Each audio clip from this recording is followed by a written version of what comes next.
are doing well. See, previously આપણે તમારું principles of marketing જે છે એનું યુનિટ નંબર 2 એમાં આપણે ડિસ્કસ કરતા હતા about the importance or significance of segmentation. C, segmentation વસ્તુ એવી છે કે કોઈ પણ કંપની, કોઈ બી નાની મોટી કંપની જે છે એ પોતાની પ્રોડક્ટ જે છે એના માટે કરી શકે એમ છે. ફાઇન. આગળ જે છે એ તમને આના જ રિલેશનમાં એક વસ્તુ આપેલી છે કે બેઝિસ ઓફ સેગમેન્ટેશન. કોઈ પણ કંપનીએ નક્કી કેમ કરવું, ભલે આપણને એ ખબર પડી ગઈ કે આનો ઓબ્જેક્ટિવ શું છે, આની જરૂરિયાત શું છે, આનું ઇમ્પોર્ટન્સ શું છે, why we have to do segmentation, but અહીંયા તમને એક વસ્તુ આપેલી છે એ છે બેઝિસ ફોર સેગમેન્ટેશન. એમાં કયા આધાર ઉપર કંપની નક્કી કરે છે કે આપણે આપણી કંપની આ કેટેગરી કે આ જે છે એ પર્ટિક્યુલર ટાઈપના જેટલા પણ સેગમેન્ટ છે એની અંદર આપણે મૂકશું. ફાઇન. સો એને રિલેટેડ તમને બે અપ્રોચ આપેલા છે. કોઈ બી કંપની હોય માર્કેટની અંદર એ બે અપ્રોચ થ્રુ જાય છે.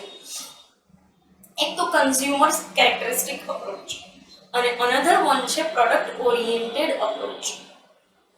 કન્ઝ્યુમર ઓરિએન્ટેડ અપ્રોચ જે છે અથવા તો કન્ઝ્યુમર કેરેક્ટરિસ્ટિક્સ અપ્રોચ જે છે બહુ જ વાઇડર એવું અપ્રોચ છે.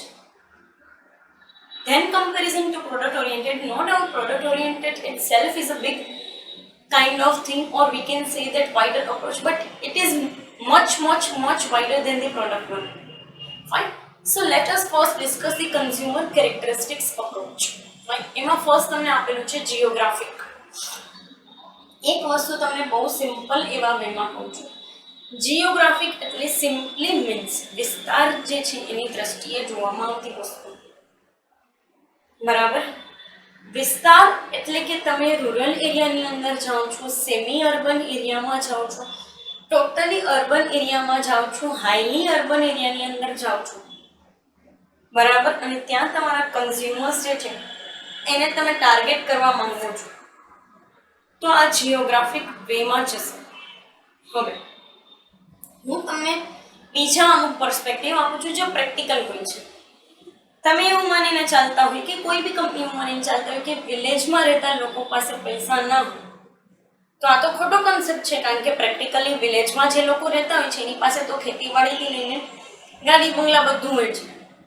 Even they are particularly living with more facilities than the people of urban areas.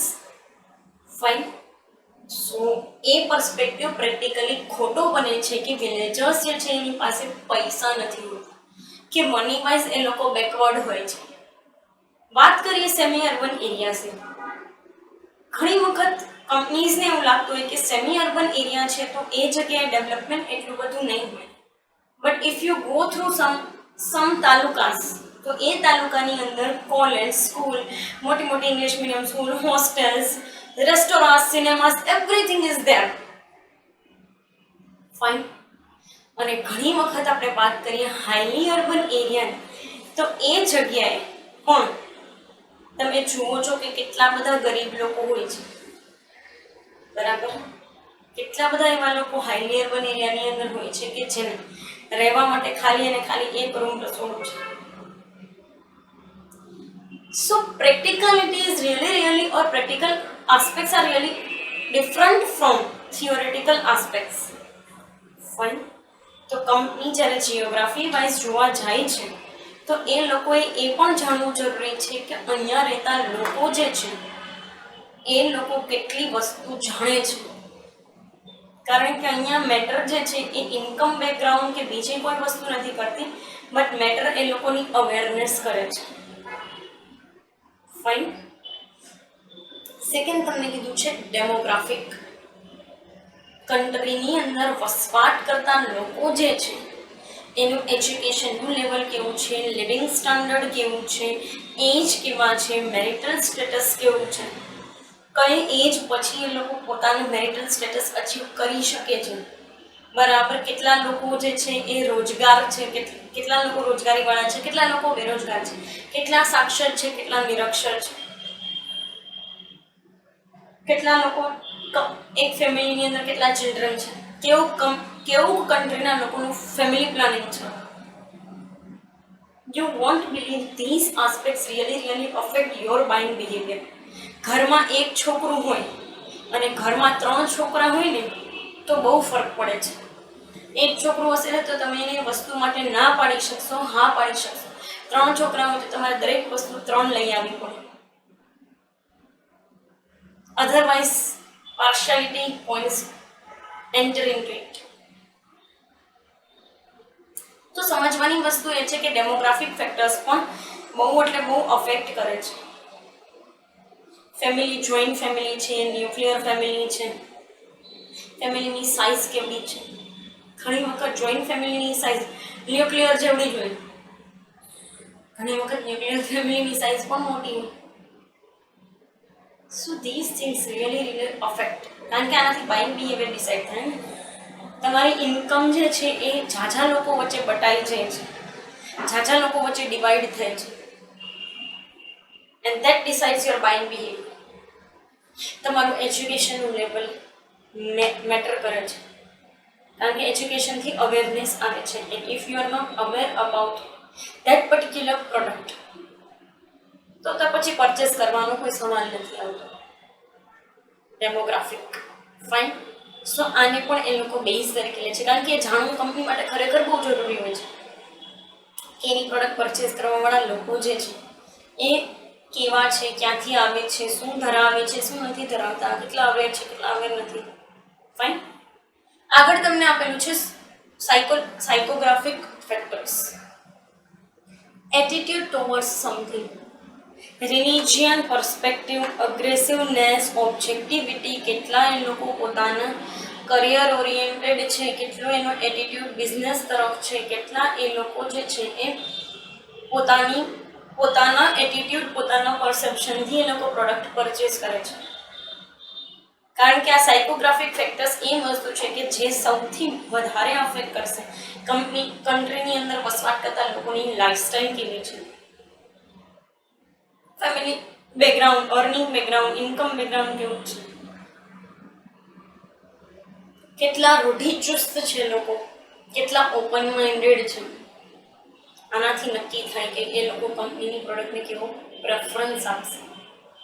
Fine. તો એ પર્સપેક્ટિવ આપેલું છે. લાસ્ટમાં તમને કીધું છે સોશિયો ઇકોનોમિક.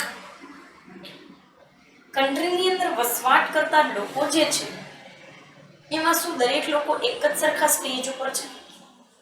દરેક લોકો એક જ જેવી જગ્યાએ કામ કરે છે? દરેકના સોશિયલ ક્લાસ અલગ છે, દરેકના ફેમિલી બેકગ્રાઉન્ડ્સ અલગ છે, દરેકના લિવિંગ સ્ટાન્ડર્ડ અલગ છે. દરેક વ્યક્તિ જે છે અલગ અલગ જગ્યાએથી એજ્યુકેશન ગેઇન કરે છે, દરેક વ્યક્તિ અલગ અલગ ઓક્યુપેશનની અંદર જે છે એ વર્ક કરે છે. તો સોશિયો ઇકોનોમિક ફેક્ટર પણ અફેક્ટ કરે. મજૂરને પોસાતી નહીં હોય એ પ્રોડક્ટ મજૂર નહીં જ લે, બરાબર. અને બીજી વસ્તુ કે રિચેસ્ટ લોકો જે છે એને જ્યાં સુધી એની નીડ સેટિસ્ફાઈ નહીં થાય ત્યાં સુધી એ પ્રોડક્ટ નહીં લે, બરાબર. આગળ તમને કીધું છે પ્રોડક્ટ ઓરિએન્ટેડ અપ્રોચ. ફર્સ્ટ તમને કીધું છે યુઝ પેટર્ન. પ્રોડક્ટ, હવે આ પ્રોડક્ટ ઓરિએન્ટેડ અપ્રોચ છે, એટલે આપણે પ્રોડક્ટને રિલેટેડ વાત કરશું.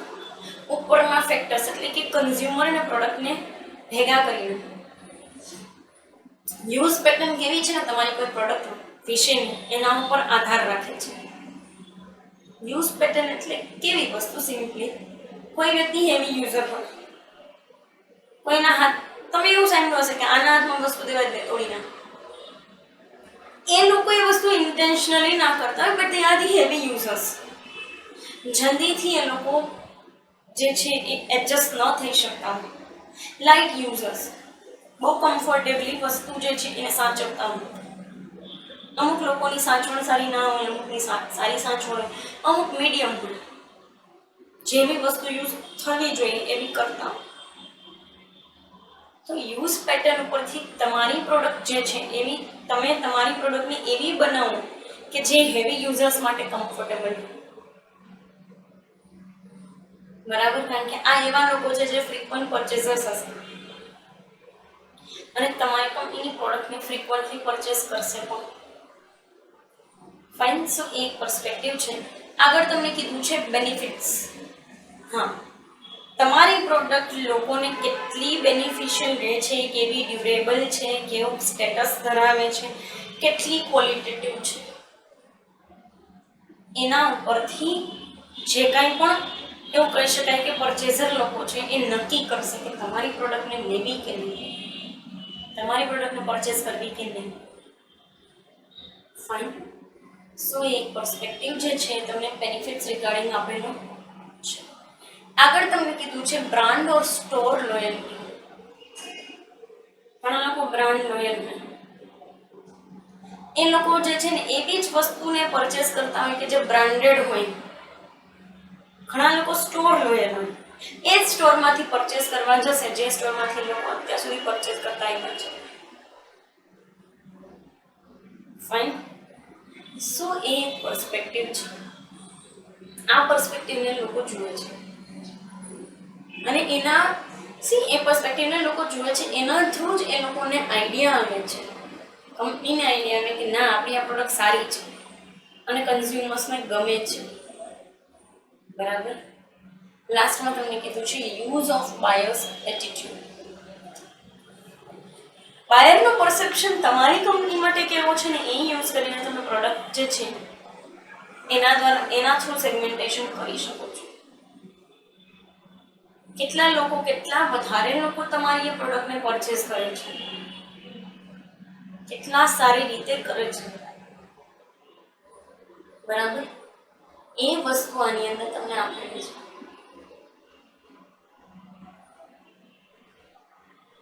સો યુઝ ઓફ બાયર્સ એટીટ્યુડ. બાયર કેવી રીતે, કેવા પર્સપેક્ટિવ થ્રુ, કેવા બજેટિંગ મેનર થ્રુ કે કેવા એટીટ્યુડથી તમારી પ્રોડક્ટને પરચેસ કરે છે ને એના ઉપરથી તમે સેગમેન્ટાઇઝ કરી શકશો તમારી પ્રોડક્ટ. બહુ ઇઝી પડશે તમને as a company or as a marketing person. Fine. These are the basis for segmentation. આ હતા સેગમેન્ટેશન જે છે એના બેસિસ. આટલા બેસિસને ધ્યાનમાં લઈ અને કંપની સેગમેન્ટેશન કરે છે. ફાઇન. સો પર્ટિક્યુલર આ સેશન માટે અહીંયા સુધી રાખીએ. કમિંગ સેશનની અંદર આપણે ઇન્ડસ્ટ્રીયલ માર્કેટ જે છે એના બેસિસને ડિસ્કસ કરશું. Thank you so much.